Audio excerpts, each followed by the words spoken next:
vient de l'islamisme, en fait. Mais être islamiste n'est pas interdit par la loi. Ce qui est interdit, c'est ce qui contrevient à l'ordre public. On peut être islamiste et rester dans le cadre de la loi républicaine. Ça n'empêche pas.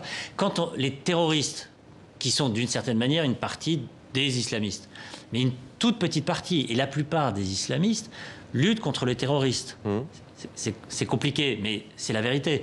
Les terroristes, eux, contreviennent à la loi. Mais quelqu'un qui dit, moi, je vais me créer un espace à l'intérieur de la société, où, par exemple, je vais me séparer physiquement de la société occidentale parce que je pense qu'elle est corruptrice, qu'elle est dangereuse. Je vais créer un espace économique tout autour du halal, et je vais instaurer mes normes, y compris vestimentaires, etc. Lui, il va être un islamiste, mais il va respecter la loi.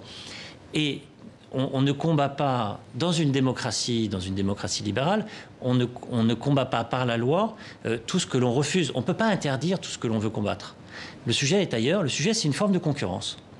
Concurrence idéologique, projet contre projet. Et je pense que c'est comme ça qu'il faut le prendre. Alors